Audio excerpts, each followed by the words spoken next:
Olá, eu sou o professor Eduardo Navarro e essa é a nossa lição 19 do Método Moderno de Tupi Antigo. Lição essa que tem o nome de A Pagelança. Muito bem, primeiro vamos explicar o que é uma pagelança. Pagelança é uma cerimônia indígena comandada por um pajé, por um curandeiro, com o objetivo de curar doenças, certo? As doenças entre os índios, elas eram tratadas pelos pajés, não havia médicos, os pajés eram os curandeiros da tribo. Muito bem, esta lição então vai trazer algumas informações muito importantes e uma gramática nova. Vamos ver o que ela traz de novidades. Leiam então o texto comigo. Ava iquatiare piraike imbae asivora. O homem, o que está desenhado aqui, é um doente. Ae mboiarese o pirung. Ele, numa cobra, pôs o pé. Ae ishu piruéramo oiko. Ele é o que foi mordido. Vamos dar umas explicações iniciais aqui sobre o texto. Ava iquatiare pira ike. Vejam aí o sufixo pir, que está junto com outro sufixo, o sufixo a, né? Então fica pira, dois sufixos juntos. Quando nós usamos esse sufixo pira, quando é que nós usamos? Quando nós queremos formar um deverbal passivo. O que é um deverbal? É uma palavra que vem de um verbo, um substantivo, um adjetivo que vem de um verbo com sentido passivo. Por exemplo, vejam só, o verbo quatiar. Quatiar significa desenhar. Depois, com a colonização, passou também a significar escrever, pintar. Então, podemos formar a partir do verbo escrever o deverbal escrevente, que é um deverbal ativo, não é? Sentido ativo, aquele que escreve. E podemos também formar a partir de escrever o deverbal, substantivo, adjetivo, escrito, o escrito, os escritos. Aí já não temos uma forma ativa, mas uma forma passiva, né? O escrito é aquilo que alguém escreveu, o escrito. O resultado da ação de outra pessoa. Então, é um deverbal passivo. Vejam então, para formar esse tipo de coisa em tupi, esse tipo de deverbal, nós fazemos assim. Pegamos um verbo, vamos pegar o verbo quatiar. Quatiar, o verbo escrever, desenhar, pintar. Nós colocamos antes do verbo e aí depois colocamos o sufixo pira, né? Pira. Agora como é que fica? E quatiar. Só que aqui nós não podemos juntar o R com o P. Vocês sabem que isso não pode em tupi. Então nós colocamos um Y para não haver a junção. Então, iquatiare pira. O escrito, o desenhado, o que é pintado, né? A pintura, o que é pintado. Esse é o sentido. Outro exemplo, vamos pegar o verbo yuka. Yuka. Yuka, verbo matar. Certo? Ele é um verbo que tem um objeto. Quem mata, mata alguém. Agora vamos fazer a forma passiva. O que é morto. O que é morto. Então vamos lá. Colocamos o i antes do verbo, depois o verbo yuka e depois o sufixo pira, né? Os sufixos pira, o que é morto. O que é morto. Como esse dever verbal, ele é um substantivo, né? Um dever verbal é um substantivo, um adjetivo. Ele é uma forma nominal, nós podemos colocar então as formas rama, puera, rambuera, com esses nomes. Por quê? Porque eles são verdadeiros substantivos formados a partir de um verbo, né? Então vejam, ó, ijucapira, o que é morto. Vamos colocar isso aí no futuro agora, o que vai ser morto. Ijucapirama. E no passado, ijucapiruera. E na forma irreal, o que seria morto? Ijucapirambuera. Vocês conhecem certamente o famoso poema de Gonçalves Dias, chamado Ijucapirama, o que vai ser morto. Vejam agora o seguinte, nós temos aí embaixo, ó, ae ixu piruéramo oiko. Ele é o que foi mordido. Morder em tupi é su'u. Verbo morder é um verbo transitivo, ele exige complemento. Quem morde, morde alguém, alguma coisa, né? Vamos colocar um i agora antes do verbo su'u. I, su'u. Vejam só, quando nós tivermos um S depois de um i, há uma transformação fonética aí. Nós vamos falar, em vez de isu'u, nós diremos ixu'u. Então não há segredo, tá bem? Por exemplo, se fosse a mãe dele, mãe é si. A mãe dele não vai ficar isi, vai ficar ixi, certo? Há uma transformação fonética aí. Vejam aí então, ó, ixu'upira. Ixu'upira quer dizer o quê? O que é mordido, o mordido. Agora vamos colocar no futuro. O que será mordido? Ixu'upirama. Vamos colocar agora no passado. Ixu'upiruera. Vejam que aí que aconteceu, caiu, né, o P. Vocês já viram isso, esse puera aí, né? Ele perde o P quando o substantivo ao qual ele se une terminar assim em vogal A, átono, né? Então nós tiramos o A e tiramos o P, piruera.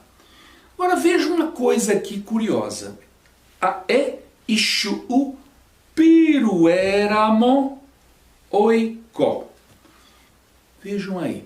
Vocês se lembram, eu devo ter dito já, o tupi não tem o verbo ser.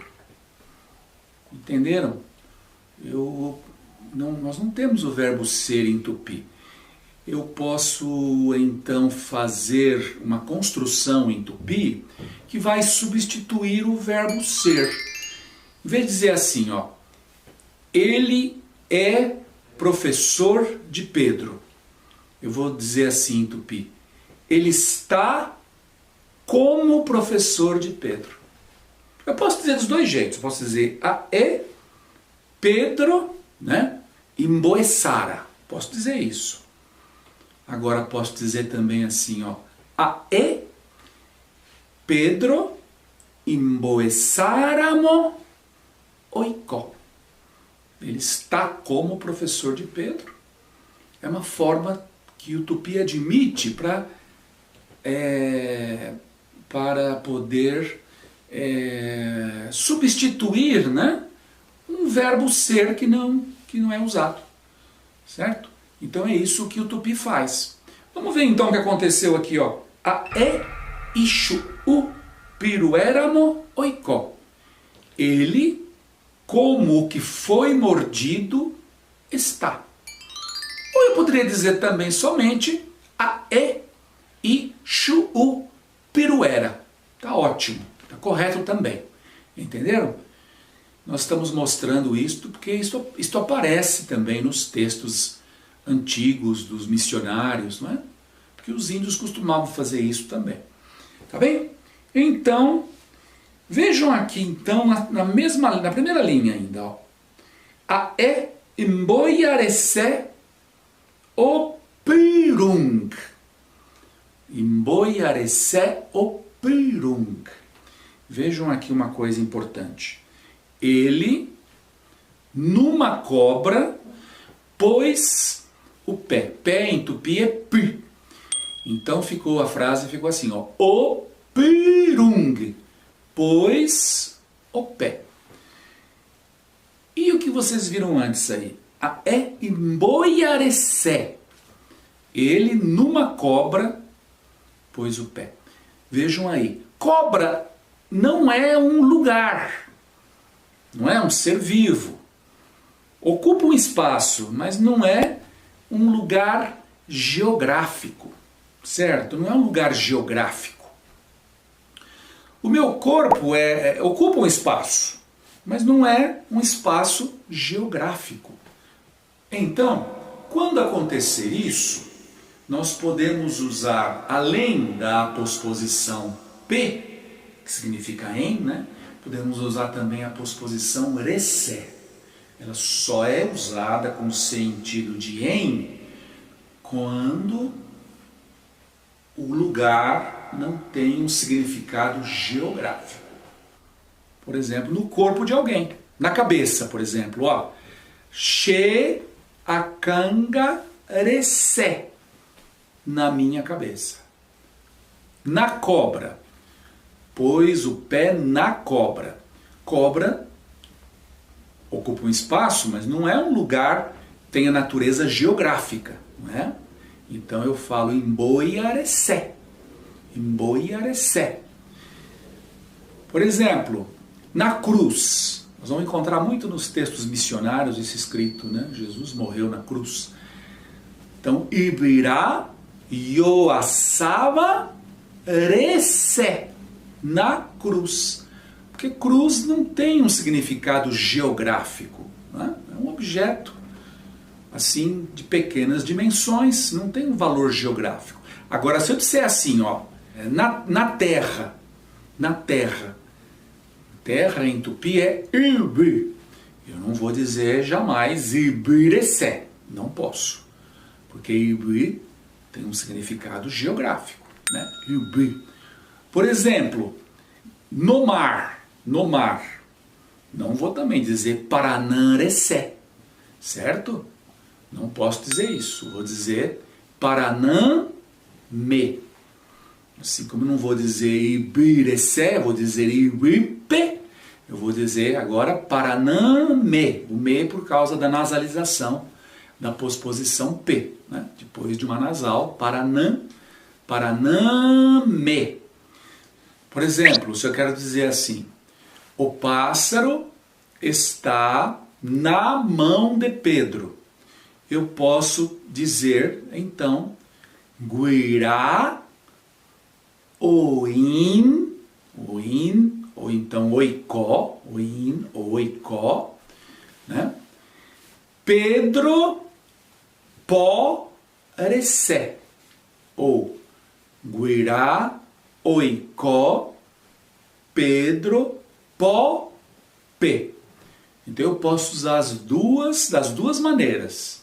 Quando a palavra não tiver um significado geográfico, né, nós podemos usar tanto a posposição recé quanto a posposição p. Agora, se ela tiver um significado geográfico, tiver assim extensão, tiver uma área grande, nós não podemos nunca usar recé. Mais um exemplo. Vamos dizer assim. O gavião está na montanha. Taguató, oicó, Ibitira. Ibitira tem significado geográfico, vejam só. Não podemos então usar esse. Taguató, Oicó, Ibitirepe. Ibitirepe. Então, nós vamos usar a posposição P, certo? Vamos continuar então lendo a próxima linha que está aí. Paié morou possanongaramo oicó. O pajé é o curandeiro.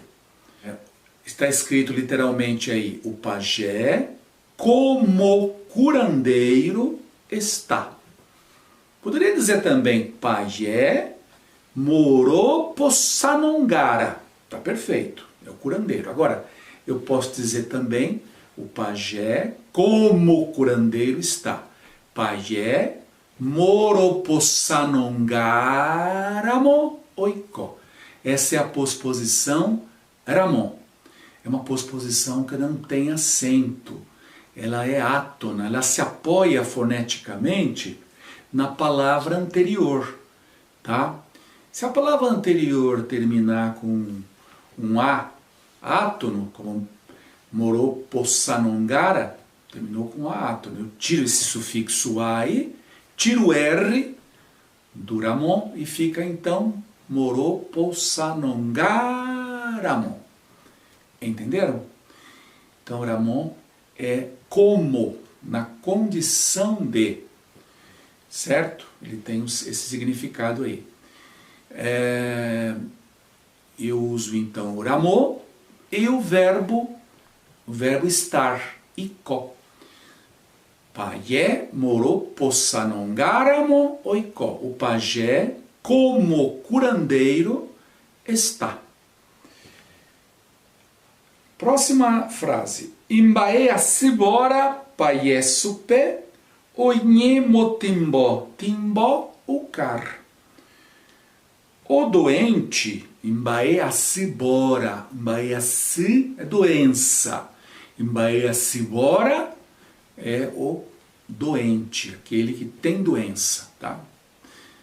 Isso aí é um sufixo também em tupi que dá essa ideia, tá? Aquele que tem alguma coisa, né?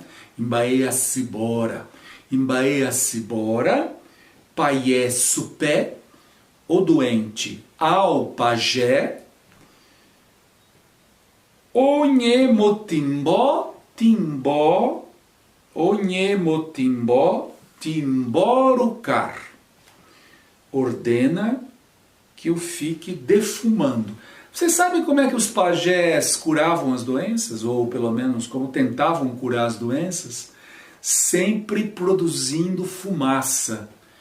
A fumaça era produzida dentro do lugar em que estava sendo feito o ritual de cura, né? Podia ser por meio do tabaco, a fumaça do tabaco, e ele defumava o doente inteirinho, assim, como se ele estivesse purificando o doente com a fumaça. Tinha esse significado de purificação, sabem? A doença era sempre provocada por uma vontade humana. Alguém que fez vamos dizer, um mal feito para outra pessoa e a pessoa ficou doente, certo? Agora vejam, timbora é fumaça. E nós usamos o mo causativo. Motimbora é esfumaçar, fazer fumaça, certo?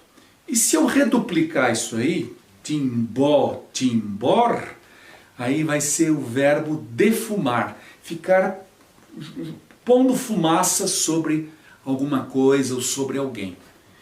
Se eu reduplico o verbo, vocês vão ver depois, mais para frente, a reduplicação em tupi, mas vamos só entender uma coisa. Quando eu reduplico, eu dou uma ideia de repetição, de uma ação que se estende no tempo. Nós temos, por exemplo, o verbo nheeng, falar. Nhen, nhen é ficar falando sem parar.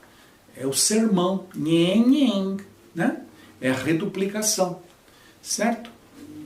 Vejam aqui então, o doente ao pajé ordena que o fique defumando, que fique lançando fumaça sobre ele. Nós temos aqui o verbo ucar. Ucar é um verbo que significa mandar, ordenar, e ele é sempre um verbo que incorpora outro. Ele nunca vem sozinho, tá bom? Vocês estão vendo que ele aparece no final do verbo timbó, timbor, motimbó, timbor, né? E ele vai ser usado sempre junto com outro verbo, tá bem? Só para nós terminarmos esta primeira parte, observem aqui na primeira frase, né, o verbo quatiar. O verbo quatiar é o verbo pintar, desenhar. Vocês já ouviram falar das itacoatiaras do Brasil? O Brasil tem muitas itacoatiaras. O que é uma itacoatiara? Uma itacoatiara é uma pedra pintada, uma pedra desenhada pelo homem pré-histórico do Brasil. Os índios, chamados paleoíndios, os índios antigos do Brasil, eles pintavam, né, as pedras. E essas itacoatiaras aparecem em muitas partes do nosso país, certo? Outra palavra bem conhecida que aparece aqui nesta lição, nesta primeira parte, ó, imboia, imboiarecé, imboia, cobra. Essa palavra aparece em muitos nomes de serpentes no Brasil, de cobras, né? Certo? Imboiuna, a cobra negra, certo? Então, nós temos aí muitos nomes de cobras que vão aparecer aí. E dentro de São Paulo nós não temos a estrada do Imboi-mirim, a cobra pequena, Imboi-mirim. Muito bem, ficamos então por aqui e até a nossa próxima aula.